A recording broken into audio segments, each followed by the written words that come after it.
Now, everybody who's watching, let's get RBT to 500,000 subscribers by Christmas. He's the best Madden scientist there is. I subscribe to him, and if you don't subscribe to, your favorite team is going to lose to the I'm not saying that team. So my hair may be messy, and it may look like I just woke up, but that doesn't mean I don't mean business. Last weekend, we did take a look at every single NFL starting quarterback as high school recruits. We looked at every single quarterback as they were in high school. We saw what teams recruited them, what they were ranked in high school. You guys seemed to really enjoy it, and that was a lot of fun for me to make. And it was really interesting to me. It's not Madden science, but it's like NFL history. I'm giving you guys NFL history lessons as today, my dudes. Very similar video, but today we look at every single top NFL MVP candidate as a high school recruit. Now, there might be some overlapping players from that video, some quarterbacks. So if you did watch that video, I apologize, but there's going to be some new ones added in as well. And the ones that we did look at in the quarterback video, we'll look at them a little bit more in depth today.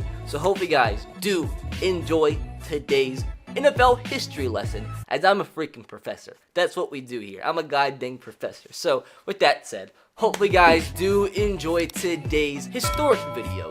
And if you do, make sure to smash that like button. Let's see if we can beat last episode's like target. I think we hit 5,000 likes in that video. Let's try to up that and hit 6,000 likes today. Make sure to subscribe if you are new and turn on the notification bell if you haven't. Once again, if we do hit 400K by Christmas, my Christmas giveaway gonna be mental.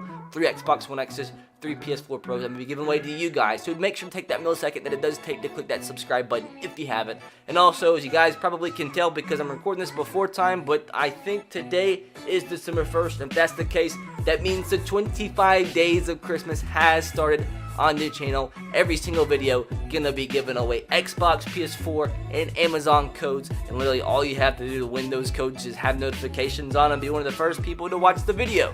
So I think it's a pretty fair trade. But with that said, my dudes, now it is time to jump into today's historic lesson and look at every single NFL MVP candidate as a high school recruit. Oh yeah, I probably should mention, you might not think some of these guys are really MVP candidates. It's simply just the top 10 in terms of the official betting odds. So there's some players that more than likely there's no way they win the MVP, but it's just because they're listed on the odds. That's simply the only reason. So don't scream at me in the comment section. So to get them out of the way, first bit of business, we're going to go over all of the quarterbacks that we already went over last week. So first of all, first MVP candidate, Mr. Lamar Jackson, and currently I would say the frontrunner. And according to the odds, he is the frontrunner. Lamar Jackson coming out of the class of 2015, a 4-star dual-threat quarterback, ranked the 17th best dual-threat quarterback in the country, and the 51st best player in the state of Florida. So according to this recruiting website, Rivals.com, there was 50 players simply in the state of Florida in that specific recruiting class that was better than Lamar Jackson. Obviously, ultimately committed to the University of Louisville, where he had an extremely good career, won the Heisman Trophy, was an incredible player, had 15 offers coming out of high school. He committed to Louisville over Akron, Auburn, Cincinnati, and Clemson. Also had offers from Florida, Florida State, Marshall, Mississippi State, Nebraska, South Carolina, Syracuse, UCF, Utah State, and West Virginia. Obviously, made a very good decision committing to Louisville, as he did win the Heisman Trophy, was a first-round draft pick, and now is arguably, no, for sure, the most electric player in the entirety of the NFL. I'm just curious, though, who the heck did they have ranked ahead of freaking Lamar Jackson? Like, come on now. DeAndre Francois doesn't even play at Florida State anymore. Blake Barnett not even going to go to the NFL. He's transferred 3 times. Travis Waller not even at Oregon anymore. Brandon Wimbush, he also transferred from Notre Dame at UCF and is not even starting at UCF. Now, Kyler Murray was another player that was ranked higher than Lamar Jackson. That was, that possibly was understandable. Jared Stidham, now the backup with the Patriots, ranked higher. Sam Darnold was ranked higher coming out of high school than Mr. Lamar Jackson. I don't even know who Dwayne Lawson is. Chad President, obviously, is not the president right now. That's Donald Trump. Sherian Jones, I don't even know who that is. Kelly Bryant, transferred from Clemson to Missouri, is now starting quarterback at Missouri. DeAndre Johnson, don't even know who that is. Jawan Jennings, don't even think he started at Tennessee, which is saying a lot. John Kohler, who are you? Torrance Gibson, bye. Lorenzo Nunez, never heard of him. Jesus.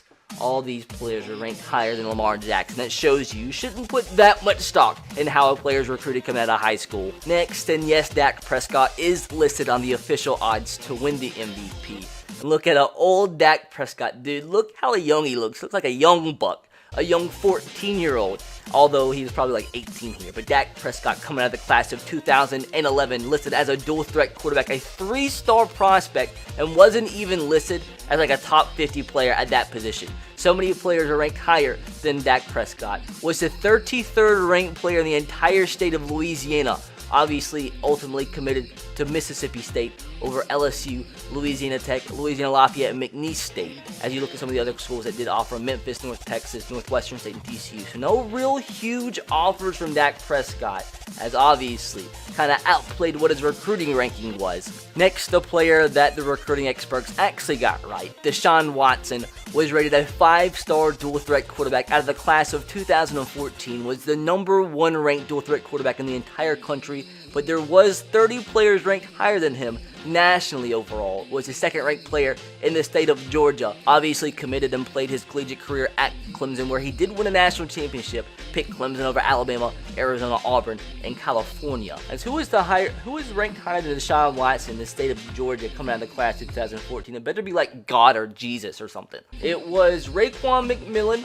Understandable, ended up getting drafted into the NFL, and Nick Chubb was the player behind DESHAUN Watson. What freaking odds. Next, the reigning NFL MVP, Patrick Mahomes, was only ranked as a 3-star dual threat quarterback out of the class of 2014. Was the 12th ranked dual threat quarterback in that class, almost the 50th ranked player in the entire state of Texas. So according to Rivals.com, there was 12 quarterbacks, dual threat quarterbacks at that were better than Patrick Mahomes coming out of high school. His only other offers came from Houston and Rice, which is insane looking at how good he is now. Some of the quarterbacks ranked higher than Mr. Patrick Mahomes in that class. As dual threat quarterbacks, DESHAUN Watson, understandable coming out of high school. Will Greer, who is now, I think, a backup quarterback for the Panthers, or 3rd string quarterback. Treon Harris, Gerard Head, Brandon Harris. None of these guys, aside from DeShone Kizer, is actually a part of an NFL roster now. You're talking about the reigning NFL MVP and one of the best players in all the NFL. It's a 3-star quarterback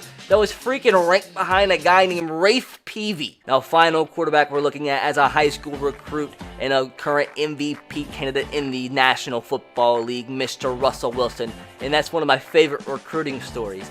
He came out of the class of 2007 as a 2-star dual threat quarterback. Wasn't even a 3-star. Not ranked nationally, not ranked as a dual threat quarterback. Wasn't even ranked in his own state of Virginia as a 2-star. Ended up committing to North Carolina State. And his only other offer came from Duke. And once again, we mentioned this in the other video. He was recruited, crazy enough, by Bill O'Brien, who at that time in 2007 was a member of the Duke coaching staff. Now, head coach of the Houston Texans. Once again, you just learn stuff here on the RBT channel. Now, moving on to some fresh faces. Mr. Christian McCaffrey, out of the class of 2014, was listed as an all-purpose back, which I think that's a very accurate reading, as you see him now in the NFL with the Panthers. Came out as a 4-star running back, the 77th ranked player in the entire nation, the 3rd best listed all-purpose back, ended up committing to Stanford, where he almost won a Heisman Trophy. He picked Stanford over Arizona State, Boise State, Colorado, and Colorado State. And the all-purpose backs listed ahead of Christian McCaffrey,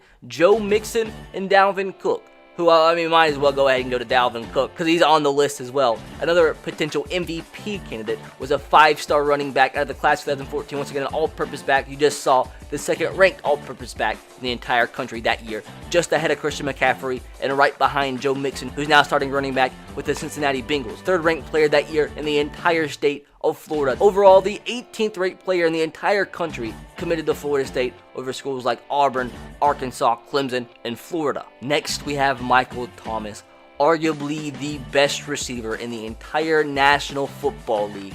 Came out of the class of 2012 as a 4-star from Fork Union Military Academy, a prep school. Was the 4th ranked wide receiver in the entire class. He picked Ohio State over Boise State, Nebraska, Notre Dame, and Oklahoma State. So not all huge schools offered Michael Thomas, which is crazy seeing how productive he is nowadays. So he wasn't necessarily ranked nationally because he went to a prep school. So this was other prep school players. Trey Matoyer, Gerard Hollyman, and Drell Adams were the other players ranked higher nationally prep school wise than Michael freaking Thomas. And I don't even see one of these players. Cardale Jones was a player on this list that also went to Ohio State. But that's the only other notable player I even see on this entire list. I want to go back to Dalvin Cook. Who the heck was ranked higher than him in the state of Miami in that class? Who the heck possibly could have ended up better than Dalvin Cook? You have Travis Rudolph, who didn't do anything in the NFL, and Sony Michel. Okay, that one's understandable. Next MVP candidate, and he's the second leading rusher currently in the NFL at the time I'm recording this. A 4-star, we already kind of looked over him. Class of 2014, Mr. Nick Chubb was the 6th ranked running back in the entire country and the 35th overall best player in the country coming out of high school and the 3rd best player in the state of Georgia. He committed to Georgia over schools like Alabama, Arizona, Arkansas, and Auburn. And last but not least, and an interesting one because he wasn't even hardly ranked at a high school, Shaquille Barrett. Yes, the only defensive player on this list because he's killing it in the league. 12 sacks at this point. And he wasn't even ranked coming out of high school. It was a class of 2011, and that was after he went to the University of Nebraska at Omaha. The reason he ended up transferring and signing with Colorado State is because University of Nebraska at Omaha ended up just completely disbanding their football program. Hence why he went to Colorado State. And you go back and look when he committed to the University of Nebraska at Omaha, he had no recruiting profiles because he was that lowly recruited coming out of high school. No D1 offers. Didn't even have his freaking picture on ESPN recruiting. Didn't even have a Rivals.com or 24/7 Sports profile. And aside from that, the only other profile you can find on Shaquille Barrett when he was in high school was on Max Preps, and he was listed as an O-lineman/defensive lineman, and they only recorded a total of 4 tackles the entire year. It's probably inaccurate, but just crazy that Shaquille Barrett, now a freaking MVP candidate as a defensive player leading the league in sacks, was a freaking O-lineman/D lineman who wasn't even rated coming out of high school. So once again, dudes, just shows you that some of these coaches that do go and evaluate players out of high school, they simply need to be fired.